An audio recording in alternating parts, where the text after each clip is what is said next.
everyone. Welcome to the Teach Middle East podcast. My name is Lisa Grace, and today I have the pleasure of talking to Daniel Sobel. Now, let's set this straight. If you are into inclusion, if you are on the education scene for any time, if you're on LinkedIn and you don't know who Daniel Sobel is, then where have you been, people? He is one of the top voices for inclusion globally. And we're going to be talking about his work, his books, but also practically about how we can effectively ensure that inclusion is at the heart of everything we do in our schools. You are listening to the Teach Middle East podcast, connecting, developing, and empowering educators. Welcome, Daniel. Thank you. What a lovely introduction. I appreciate that. It's a true introduction. Okay, point of fact, my listeners, I've known Daniel for over a decade. Known him back in London, back in the day. And so it is really a pleasure to be chatting to him on the podcast. It's funny because I've interviewed so many people and I've not gotten around to interviewing Daniel now. And it just dawned on me. I'm like, this is what happens when you have value right in front of you and you don't pay attention. So now I've brought you the value. I'd love Daniel to introduce himself just a bit to you. Thank you. My background. Well, the most important thing in my career was meeting you about 10, 11 years ago. You know, you and I were at this very important shift in our careers when we'd both been senior leaders in schools, right?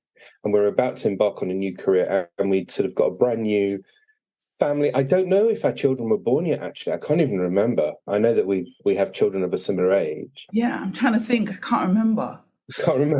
Anyway, but it was around that time, right? And with it, and subsequently, you must have spoken to loads of people who've been senior leaders and are sort of thinking about maybe making a move out into education sort of support or outside of education, wondering even if it's possible. But in some ways, we've both been quite successful in our own sort of ways, don't you think? And I always think about other people doing it, thinking, oh, no, I wouldn't do it. I don't know if you could be successful at it. And I don't mean it about them. I just wondered if I could possibly do it. And I realized, actually, I have done it. It's actually, yes, you have. So anyway, something personal is that I didn't do well at school. That's quite important. I was bright, but I didn't do well at school. So I didn't get any A-levels. I jumped into a master's in education psychology, actually, about 10 years later. And then I did a master's in psychotherapy and was doing a doctorate in education. And I ran out of money, so I started teaching. And eventually I became a Senko. And with my sort of ADHD, I just couldn't be bothered with a lot of the meetings and the paperwork it was like nuts. It was a crazy sort of role that a lot of it I didn't like. So just with my ADHD-ness, tried to sort of come up with different ways of doing it. And that actually, people thought quite highly of it. Even Ofsted thought I should be helping other schools in the local authority. So I got some awards, and then I was writing a series for The Guardian, which is the second best newspaper after Teach Middle East. I don't know if you've heard of it. And then I was supporting the Department for Education in England, not that they really listened to what I had to say, and doing a bit of work with the Institute of Education in London as well. And then I thought, sod this, I'm going to do this full time. And that was exactly when we met, actually. And then through just good fortune and through word of mouth, things grew to working with about 10,000 schools. And we were supporting them with predominantly special educational needs and pastoral stuff and social, emotional, mental health stuff and so on. And that was cool. And we had a master's in inclusive educational leadership, which we had a few hundred teachers doing. And then during lockdown, I reached out to my international connections from LinkedIn and formed the International Forum of Inclusion Practitioners. And we're now in 126 or so countries. Somewhere we had an event in Uruguay recently with 500 people, but we've got one person in Kyrgyzstan, so it's not quite equal in every country. But there's some places where we've got very little going on, but we're very proud to be there, such as Iraq and Afghanistan, for example. That's cool, And then we're partnered with the European Union and also with UNESCO, and we're I'm hosting the sort of Global Inclusive School Summit in Paris and the Global Inclusion Awards also in Paris. And I'm helping support the development of the Salamanca celebrations for 30 years and be part of that. And I'm rather hoping that Teach Middle East and yourself will be there, Alicia Grace. And I don't know, that's it. I'll stop rambling. I wrote some books and you're going to ask me about one of them. Yes. I haven't read it for years, so, what do I know? But let's give it a go. It feels like a quiz. No, it's not a quiz. You know what? I listened to your introduction and I go, very understated. Guys, listen, my listeners know I'm not going to bull them around. He is very, very known for what he does because he is brilliant at what he does. Very, very much unconventional, does not go the straight line. And sometimes we definitely don't need that when it comes to inclusion. We have to be radical and passionate. And so Daniel wrote a book about the inclusive classroom, one we're going to talk about today, because, we're back from the summer. We have our students, we have our schools, and we need to make sure that we're making provisions for all of them. So we are in the classroom. Daniel, take me on this journey. How can teachers effectively differentiate their teaching methods? So we're going very grassroots. How can they effectively differentiate their teaching methods without being overwhelmed? So we've left overwhelmed in last academic year, but we still want to make sure that D word, which, I really have I get a tick when I say differentiate, but how can teachers effectively differentiate? So I'm on a bit of a mission to reshape or rethink what this means, right? Because up until now, the journey arc has been not really understanding children, so we send them out to, okay, now we kind of get what dyslexia is, and people eventually sort of clocked onto what autism is and ADHD and a few other sorts of things. And now teachers are being asked to sort of differentiate, and by that they mean to do extra this and extra that, and to write extra questions and to make extra things. And I think that when you ask arguably one of the busiest professions in the world, you ask people who are already super busy and super stressed out to do yet more, then the answer is going to be not loudly, but quietly said no. And I don't think it's the way forward. And I've always thought this, that the biggest barriers to inclusion, apart from ignorance and perception, which again, I think that within our lifetimes, things have changed hugely. I was ADHD, but I always thought of as being very naughty and thick and, lazy or something. So within my lifetime, things have shifted hugely to sort of understanding and the sense of, awareness, I suppose. So I hope within our professional lifetimes, we will shift from thinking about the implications of that. So let me just perhaps describe that a little bit. So I think the conditions for inclusion to win against the battles of where the big fault lines are, where the big challenges are, is that it has to be easier to do than not do. It has to be less stressful than more stressful. And it has to be, let's say, for example, for senior leaders, you'd say it has to be cheaper than not. Because if it's going to cost more time or more stress and more money, then the answer is going to be no. And that cannot be the solution. And so most of my work is about how to make inclusion much, much easier to be inclusive than harder. So you're going to ask me, I suppose, well, what does that look like, right? Yes. So let me try and give some examples. Now, bearing in mind, I'm speaking off the top of my head, and I'm ADHD. I'm distracted literally by everything. So, let me just anchor this in a sort of few examples. So I'm going to suggest something, which is, instead of thinking about the cognitive processes, the way that the brain is going to compute specific tasks, what I'm interested is in creating an environment where the child's brain is most able to flourish. Okay? So that's a very different approach. Okay? And I think that for the vast majority of children, now I'm talking about the vast majority, and you're going to throw at me exceptions, and I'd say, yeah, there are exceptions, because I think there are exceptions, right? But for the vast majority, and I'm talking around 95% of children with some kind of inclusion needs, what we're looking for is to creating the right conditions for learning. And I believe that the conditions for learning can be done very easily, where it doesn't take much time, much money, or much stress. So I've got a little checklist. Let me have a tiny little look at it and see if any of these cost particular amounts of time or money. Right. So is the child sat in the right place for them? Some need to sit at the front, right? Some need to be sat at the back. Some need to be sat away from the window. Is the student comfortable so they can focus? Lighting, line of sight, line of sound. Are they ready with the right equipment? Now, a lot of children with SEN struggle with the equipment. Are they thirsty or hungry, right? Are breaks and movement planned for? So instead of them disrupting the lesson, maybe they can have a moment to get up and go somewhere. Do they have a role in the class? Can they hand something out? There's an excuse for the teacher to say, well done to them. So that's the first step. Is there anything in there that feels particularly time sapping or stressful or takes too much money or anything? No, not at all.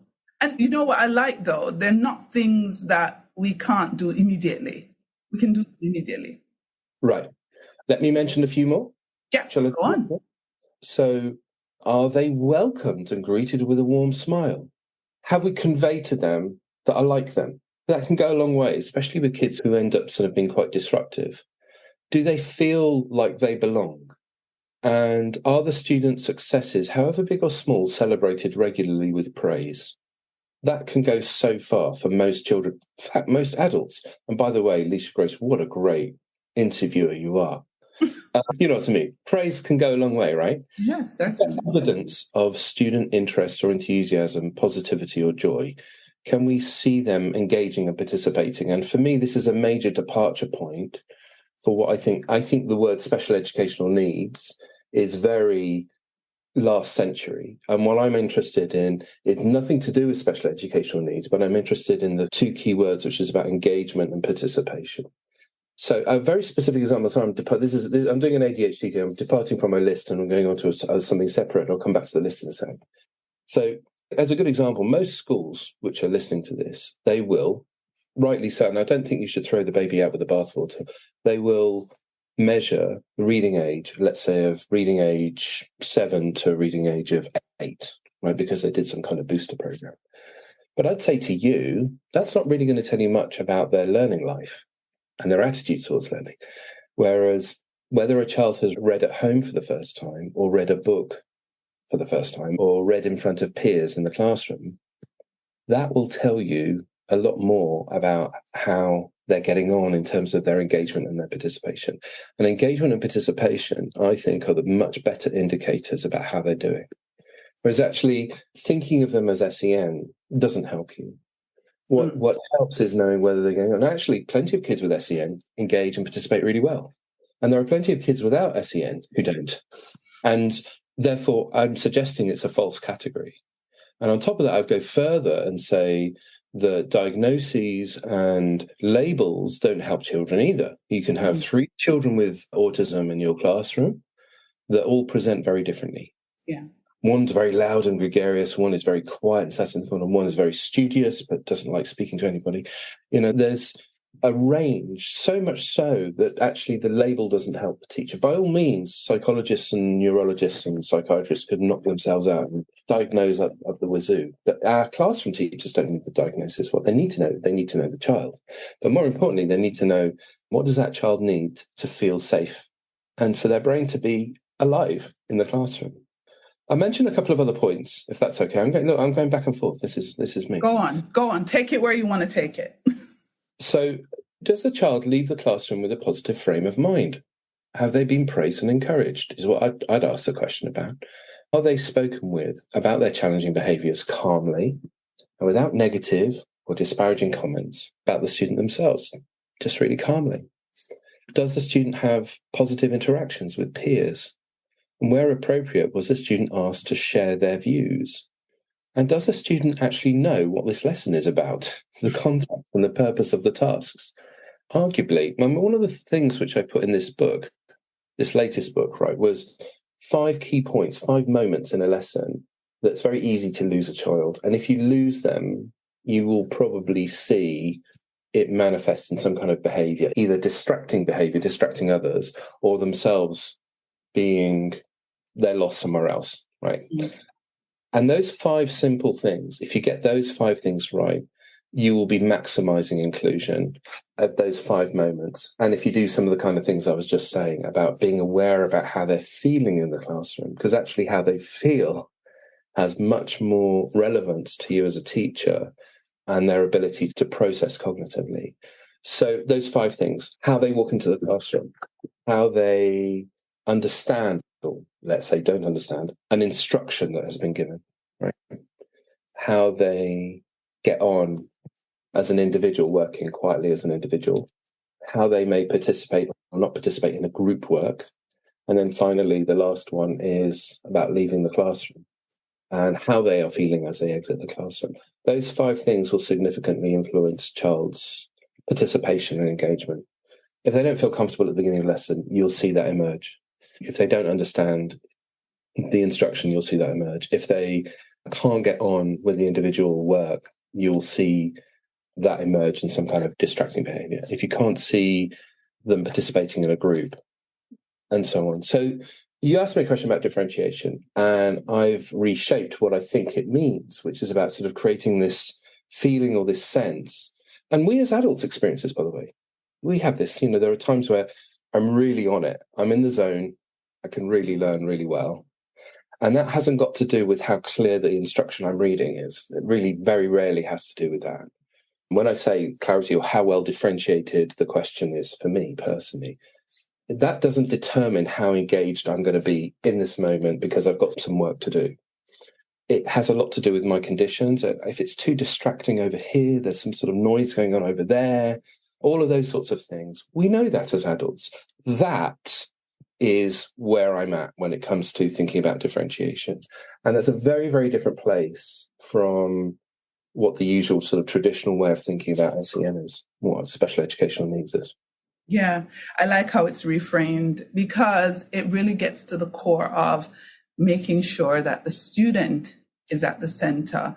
One thing you said that struck me, you talked about the fact that if you miss these 5 points where a student enters the class, whether they're working quietly, how they participate or not participate, how they work by themselves. All those things that you mentioned are things that sometimes in the busyness of trying to do the other things that we were traditionally taught as differentiation, we miss the key things. Because if I'm in a classroom, Daniel, and I'm faffing around with paper, ensuring the whiteboard is ready, getting the computer going, I rarely have time to look at how my students are entering. Right. And I want to see if little John is sad today or walked in with his head down and shoulders slumped, which is such a key indicator of what kind of lesson he's going to have. Yeah. And I think this is such a reminder that we really just need to reframe what we think differentiation is and look for the signs, look for the clues. Yeah. I think you're so right. We do create these levels of paperwork and instructions for teachers to get so weighed down by things which are really far, far less important. And the important stuff, therefore, goes out of the window. I think I've got something rather radical to, I like to say radical things, but something rather radical to say, which is that I think the very highest level of education that we humans have evolved is in the early years. And you'll see in the early years this relationship between how a child is feeling and what we're asking them to do, right? So there's a relationship between their feelings, the social, the learning, their interactions, and we're all about creating this environment around the child to be able to engage and participate. And what we hope to see in an early years environment is the child engaging and participating. So in some ways, I think that is the very highest level of education. And aside from coming to a training that I give or that you give, Leisha, the very best type of training I think you can give, especially to secondary school teachers, right, is to go and spend a day in an early years environment. It's really eye-opening and brilliant, and as well as being fun and lovely. And as a teacher, you're allowed to say, I feel this about this experience. It was lovely. You feel it because it acknowledges those feelings. It's interesting that, in the early years, we create the environment that ensures that the child gets the maximum out of it. And we put the play areas, we put the soft play, the sand, all the discovery stuff. And then the older they get, because I'm seeing it with my boys, the older they get, we start to sort of make them conform more to their environment. Because now my boys are in that transition between primary and secondary, and they're sort of like going, oh, well, now, Mom, it's big school stuff and we have to be really serious. And I'm like, is that what they're telling you in transition week? Like, they should be, telling you how great a time you're going to have. But I think teachers who are listening to this podcast will get a different perspective on what it is to differentiate. All right, we're going to dive into something a little bit different, because you talk a lot about equity and equality in your book. What is the difference between equity and equality in your sort of estimation? And why is equity more beneficial? So the line that I've remembered, or the one I should remember, is that equity is the quality of being fair and impartial, whereas equality is all about being equal in quantity, degree, or value. So the problem is that we humans, SEN aside for a second, we humans are all very different, and our brains are wired differently. And I mean, I'm sure this is true of you as well as me, is that I've got things which I'm really good at and things I'm really awful at. And that's true of most humans, right? And some humans may experience relative to others, if it's been compared, and I'm not sure the comparison is particularly fair, but let's just say you were to be comparing, you have different levels of awful. So you and I might be here, but other people are sort of here. But what we all share in common is our aspiration to learn and participate as humans, right? So if you just deliver well, here it is, everybody, this is it, this is the main meal, everybody help yourself, but you don't like sprouts, right? And I don't like aubergine, right? And this one's a vegetarian, this one's a vegan, and you find there's different flavors and tastes for different people. So what you're really doing is you're hitting the 50% who are all like got just about enough, and you've got a whole bunch of people, could be 50%, could be 30%, who just weren't satiated from that meal, and it really wasn't good enough, and they certainly wouldn't pay for it. And that really is the sort of equality approach. Well, this is how we do things here. This is the menu. This is not a buffet. And actually, I think until we discovered that teaching was more interesting and more valuable if you look at it from the perspective of what children are learning rather than how the teacher is performing, then we were very, very stuck on this equality piece. And actually, for me, that debate is it's been and had back in the 1990s. It's 30 years old already. And actually where we are now is sort of deep in the mud of the equity piece. And the question is not equity or equality anymore. The issue is about how to do equity. And so equity is being like, well, everybody gets the meal that they need, right? But how do we do that without going mad? Right. So we don't have 20 different chefs, and we haven't got a supermarket bill which is unmanageable, and so on and so forth. So that's the question of equity. And so if you look at it from the perspective of you've got 30 different learners in your classroom, then as long as you set up slightly differently, the classroom being about a place where children can take and they can learn and they can digest themselves, then you personally are responsible about saying the same thing in 30 different ways, or setting this test and this opportunity and then setting this and setting that. There are different ways of doing it. There's setting up the classroom in a way that it's very easy to be a facilitator of learning experiences rather than the teacher of all. Mm-hmm. It's really hard to be the teacher of all unless you're doing edutainment, which is kind of what I do for a living, which is you stand in front of a group of teachers and you entertain them with educational ideas, right? So that's kind of my shtick. But entertainment gets boring very quickly.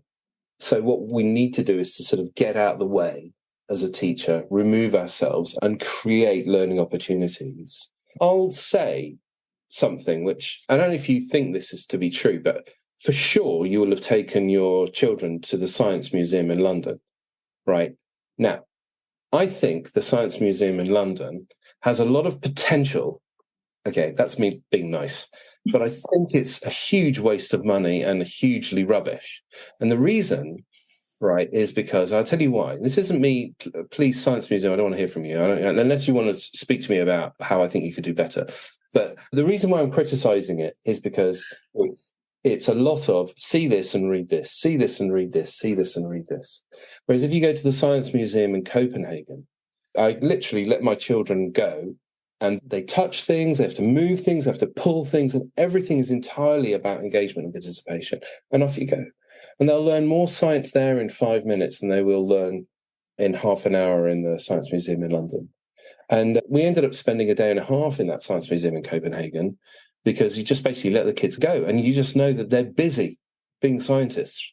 And it's beautiful to see. It's amazing.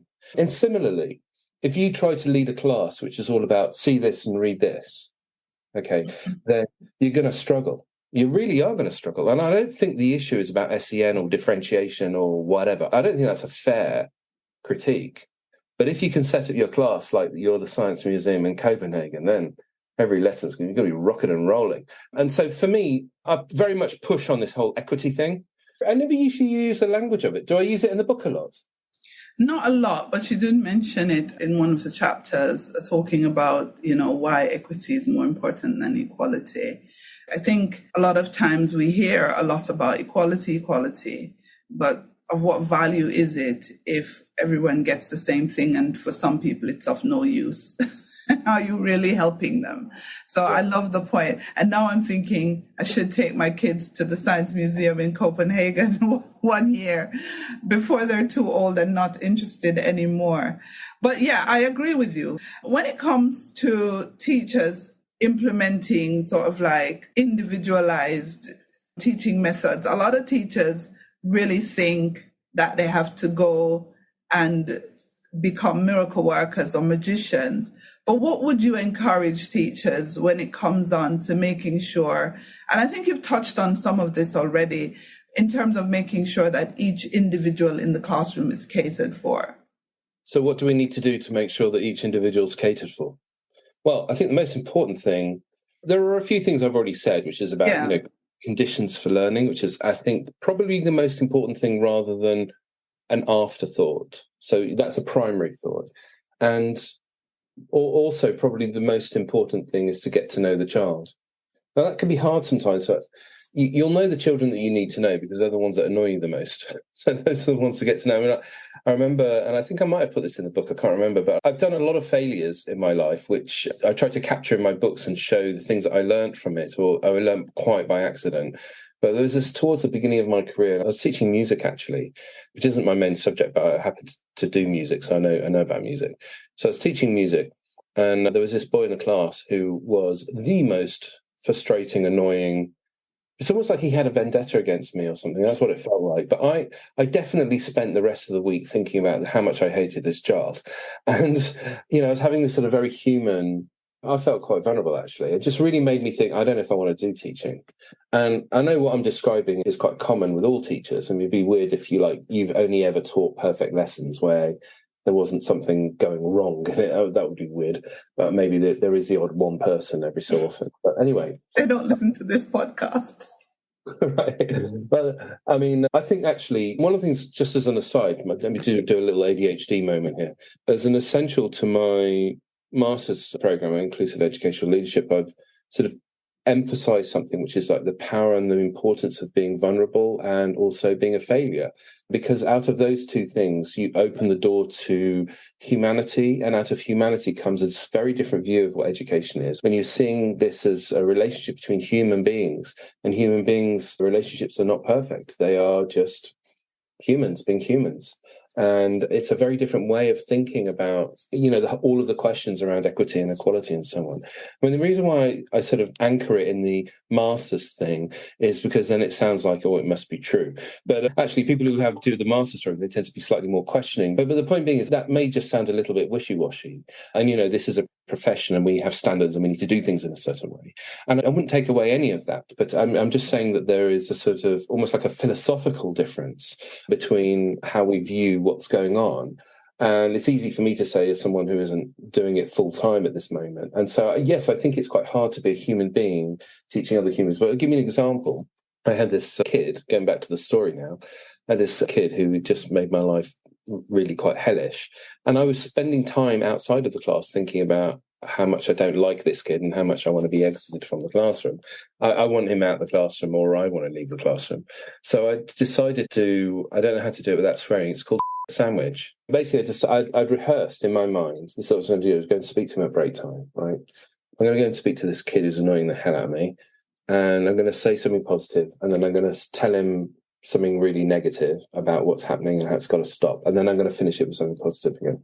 So this is how far I got. I went over to him and I said to him at break time, listen, I just want to say to you that I think you're a good kid, and I like what you have to say. I'm interested in you.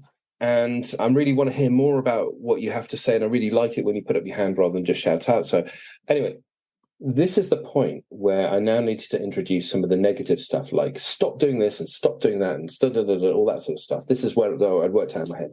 But basically, I chickened out. So at this point, I sort of went, okay. And then I walked off thinking, I'm such an idiot. And I'm a chicken, basically, right? I was a complete chicken. What I did was I just told him the positive stuff. Anyway, next lesson, this kid was as good as gold, right? He was the best behaved kid I'd ever taught. I mean, I don't know if that's true, but I mean, something like that. He was so enthusiastic and highly participating and everything, fully engaged in the lesson. And of course, I discovered something that no one ever told this kid that they like them. No one ever told this kid that they're interested in them. And so you asked me a question about what's important about differentiating, right? So I've said, firstly, we create the conditions for learning. And then the second thing, which I've said, is about the relationship between the teacher and the child. And without the relationship, I don't think you will be doing differentiation. I think that you might be trying to do differentiation. So I think that real differentiation lives in the space of where the child is really aware that you are aware of the child, right? So now you might want to talk about scaffolding, but I don't need to talk about scaffolding because it's quite a simple thing to do. Instead of having an instruction which is a paragraph long, you just break it down into 3 bullet points. Okay, that's the scaffolding bit done. You might need to add in a little visual explainer or something like that, but that's it. Keep it simple. Keep that bit like almost obvious. There's a brilliant example of this I saw. My middle son, 7, right? He's into football. He goes to football on Sunday morning. I take him for training to like a club of some sort. And I saw the best example. I should have recorded it on my phone. The instructor giving the instruction to these, at the time, 6-year-old boys sat at his feet, like 26-year-old boys, all in their football kit. So the instructor goes something like this. All right, lads, what I want you to do is grab the ball and take the ball over to the side and do the side. Now I'm going to take this, I'm going to take... Now what you're going to do is take the ball, throw it over there, go dribble down, and then you're going to all the way run back. And when we run back, we're going to then swap. On your marks, get set, go. And the kids were like, what? What? And his response was, come on! So I just want to say something, which is that it's really not rocket science, is it? You do an instruction in a way that somebody can understand it. I mean, you want to call that differentiation, or you want to call that, differentiation or scaffolding, blah, blah, blah, fine. But I think for me, that's much more like it's just common sense. There are so many examples of that and you even see really clear and simple examples of that. Like there was a girl with Down syndrome who was supported by a teaching assistant. And the teaching assistant said to her, I was just watching it because she was new, and she said, okay, so what we're going to do is we're going to take the pad and then we're going to write down the first 3 words, and then we're going to do this, and then we're going to write it. And then with those, we're going to draw a picture. And after we've drawn a picture, we're going to take each of those words and put it next to the picture. And then we're going to turn over to the other page and we're going to do the next exercise, which is about... And you could see the girl with Down syndrome just looking at her going, that's gone completely over her head. No. Went over my head. Yeah. So how about we just say, okay, we're going to write down 3 words, do a picture. I mean, you could just pause there, couldn't you? You don't have to do the whole thing. And so if you think, right, that has to be called differentiation or scaffolding or whatever it is, fine, knock yourselves out. For me, I just think that's bloody obvious. And I'm not that interested in that kind of differentiation. I do think it's kind of important, but again, I just think it's obvious. Yeah, no, it is. And while you were talking, I kind of sort of painted a picture in my head of, a teacher who really thinks of the student first, before the content, before the methods, before anything. To really think of the student, then the other things will eventually fall into place. And what I mean by that, if you think of the child, would the child be able to handle this big chunk of information, or do I need to break it down? Would they prefer it to be written, or do they want to see a diagram? Would it, if we start to, and it will take time for a teacher to know these things about a child, but that discovery period is when you're going to be trying different things. And eventually you will settle on what really makes that child tick. And that's really what you're aiming for. And then when you find that out, you pass that information along to their other teachers so that they will also know that, listen, if you do it this way with Tom, he's going to really enjoy that. And ask him if he is. And if he isn't, tweak it. And really, child first is the way to go. And that's what I've been getting from this conversation. And I hope that's what the listeners are getting from this conversation. Listen, I've got one throw-out question for you, Daniel, before we wrap this up. Nowadays, thankfully, SEN and inclusion is changing, but we are in the Middle East, and things are ticking along a little bit slower, let's just be honest. But what are some of the things you would like to see globally banished from this whole inclusion, SEN landscape, classroom? What are some of these things that we just want to get rid of, really? What's my inclusion list? Yes. That's an interesting question. Well, I think firstly, the most important thing is that I think it's really unfair to put teachers in front of children and expect them to teach those children without them being fully trained in how to teach them. And I think that is happening all over the world. And I think that's really, really unfair. That's like the equivalent of taking someone who's a petrochemical engineer and saying, okay, build that bridge over there. And you say, but I'm an engineer. I can do sort of petrochemical stuff, but I'm not an engineer. And you say, no, you're an engineer, build a bridge.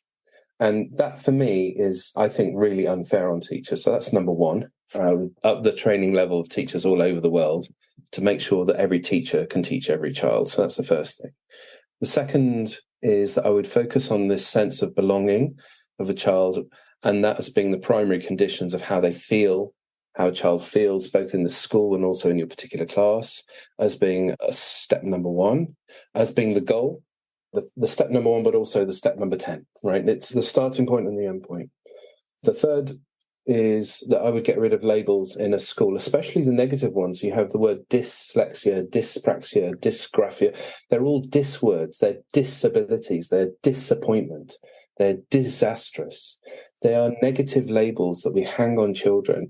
And I would not like to be, defined and thought of about what I can't do. I would like to be thought of about what I can do.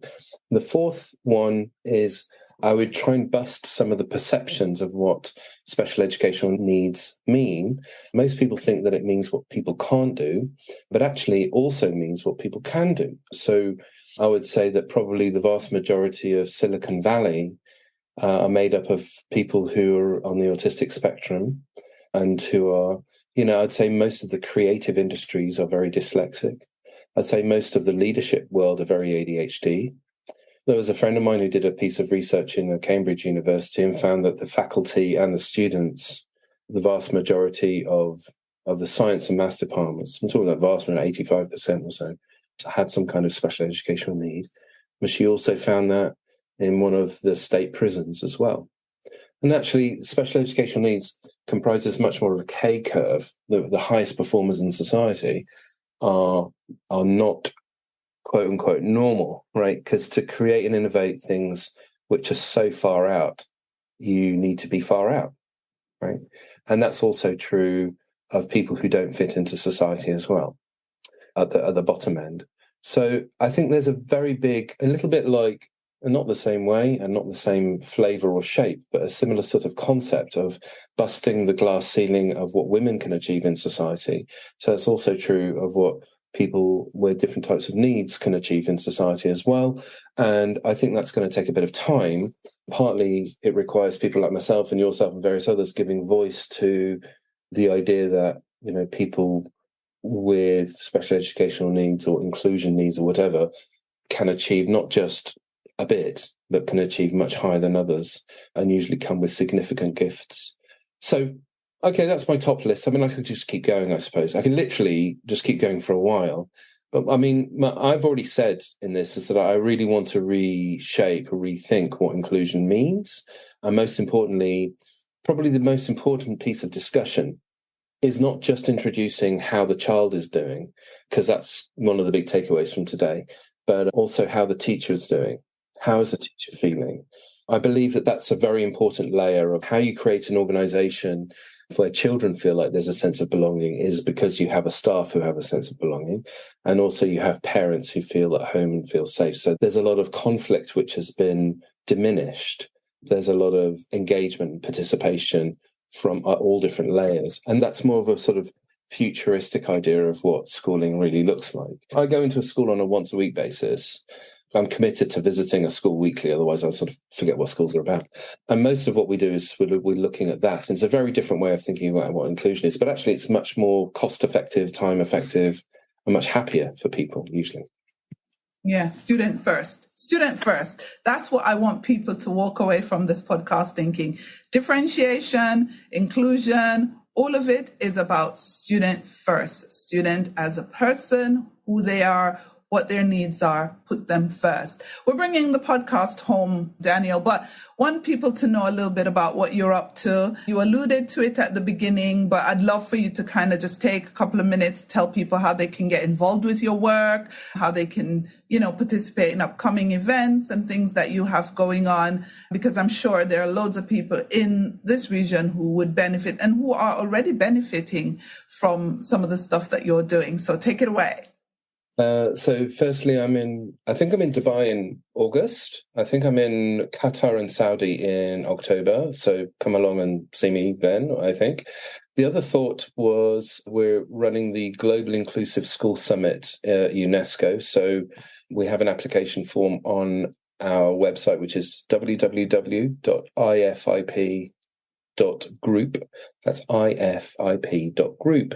So please sign up and see that. And there's one other thing which my team and I, and in collaboration with a number of sort of leading people from around the world, wrote something called the Global Inclusive Teaching Initiative. And all of the ideas which I talked about here in my various books and in the books of Professor Carol Tomlinson from the United States and Helena Wahlberg from Sweden, various others, we've put the best of our ideas in an online platform called the Global Inclusive Teaching Initiative. Again, that is on the ifip.group, so go have a look at that as well. Brilliant. Thank you so much. Pleasure. I finally got Daniel on the podcast. It's been brilliant talking to you, and obviously it won't be the last time. I'm going to make sure of it, but thank you for sharing your time with us. Thank you so much, Lisa Grace. It's been a real pleasure. Thank you. Thank you for listening to the Teach Middle East podcast. Visit our website, teachmiddleeast.com, and follow us on social media. The links are in the show notes.